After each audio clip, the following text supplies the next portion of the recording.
আমরা টাকা জমানোর চিন্তা ভাবনা করি, হয়তো সেই অনুযায়ী অভ্যেসও শুরু করি, কিন্তু সব অভ্যেস কি ঠিক? অভ্যেস মানেই কি সেটা ভালো অভ্যেস? তা কিন্তু নয়। অনেক সময় দেখা যায় সেই অভ্যেসেতেও নানা রকম ভুল ত্রুটি থেকে থাকে, যেই কারণে এই লাখপতি হওয়ার স্বপ্নটা চিরটাকাল অধরাই থেকে যায়। মানে মনের কোণে কোথাও না কোথাও থাকে, কিন্তু বাস্তবে রূপান্তরিতকরণ আমরা কিছুতেই করে উঠতে পারি না।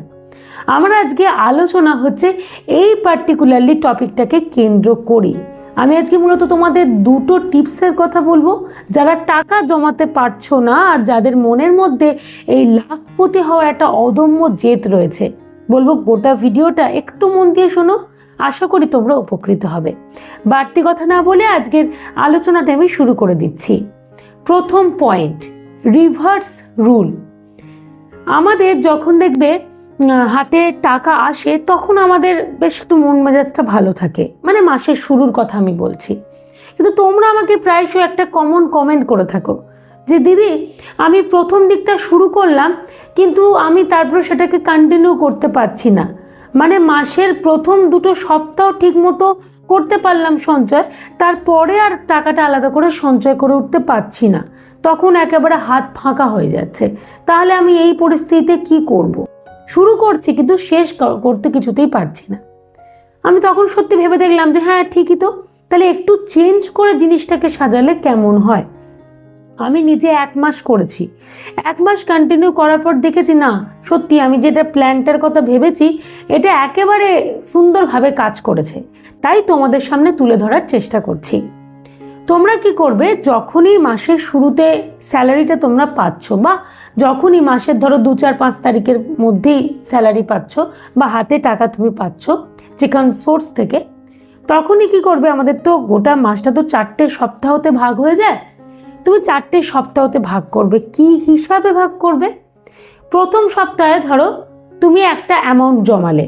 আচ্ছা, আমি তোমাদের বোঝার সুবিধার জন্য একটা অ্যামাউন্টকে ধরে বলছি, কিন্তু তা বলে তোমরা এইটা ধরে নিও না যে আমি এই অ্যামাউন্টটাকেই জমাতে বলছি। তোমাদের সিচুয়েশন অনুযায়ী তোমরা কিন্তু এটাকে বাড়াবে কমাবে বা তোমরা একটা সাজিয়ে নেবে। আমি তোমাদেরকে বোঝানোর জন্য একটা অ্যামাউন্ট তুলে ধরছি। ধরো প্রথম সপ্তাহে তুমি জমালে 400 টাকা, দ্বিতীয় সপ্তাহে তুমি জমালে 300 টাকা, তৃতীয় সপ্তাহে গিয়ে তুমি জমিয়ে ফেলে দিলে হচ্ছে গিয়ে 200 টাকা, আর লাস্ট সপ্তাহ মানে 4th উইক সেখানে তুমি জমালে হচ্ছে গিয়ে 100 টাকা। দেখো লাস্টের দুটো সপ্তাহ মানে তৃতীয় আর চতুর্থ আমি কিন্তু অ্যামাউন্টটাকে কমিয়ে দিলাম। কেন বলো তো? ওই দুটো সপ্তাহতেই আমাদের যথেষ্ট পরিমাণে টানাটানি চলে।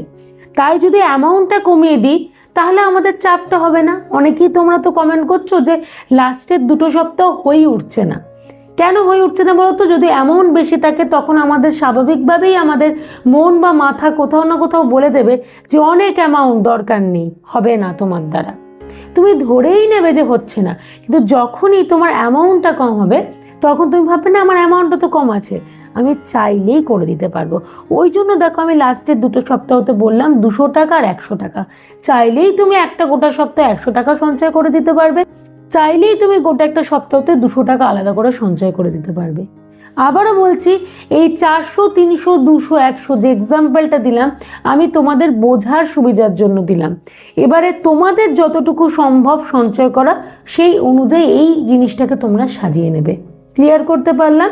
তাহলেই দেখবে তোমার টাকা জমবে আর তোমার ওই যে লাখপতি হওয়ার স্বপ্ন আস্তে আস্তে তুমি তার দিকে এগিয়ে যাবে। দেখো আমরা চাইলে হাততালি মেরে বা ম্যাজিক করে মানে কয়েক মাসে লাখপতি হয়ে যেতে পারি না। এটা একটা লেন্দি প্রসেস, কিন্তু চেষ্টাটা হচ্ছে দরকার। কন্টিনিউ যদি চেষ্টা করি একদিন ঠিক সেই লক্ষ্য পূরণটা আমরা কিন্তু করে দিতে পারবো। দ্বিতীয় পয়েন্ট, মান্থলি চ্যালেঞ্জ রুল। দেখবে আমাদের মানে বছরের যে 12টা মাসের মধ্যে প্রত্যেক মাসেই কিন্তু সমান খরচ হয় না। কোনো কোনো মাসে দেখা যায় একটু বেশি খরচ হয়ে যাচ্ছে, আবার কোনো মাসে দেখা যায় হচ্ছে কি একটু কম খরচ হচ্ছে। আচ্ছা আমি একটা সহজে বোঝানোর জন্য তোমাদের বলি, হয়তো দেখা গেল 8 মাস তোমার বেশি খরচ হচ্ছে আর 4 মাস তোমার হয়তো একটু কম খরচ হচ্ছে।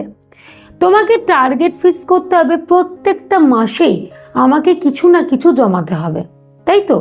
এবং যে মাসগুলোতে তোমার বেশি খরচ হচ্ছে, মানে অকেশন টোকেশন রয়েছে, দেওয়া থোয়া অনেক কিছু রয়েছে, সেই মাসগুলোতে তুমি একটা মিনিমাম অ্যামাউন্ট তোমার পক্ষে যেটা পসিবল তুমি সেটাকে রাখতে পারো। আচ্ছা, আমি আমার বোঝানোর সুবিধার জন্য বলছি, ধরো 1000 টাকা, 1000 টাকা করে এই ধরনের মাসগুলোতে তুমি রাখলে, আলাদা করে সরিয়ে রাখলে।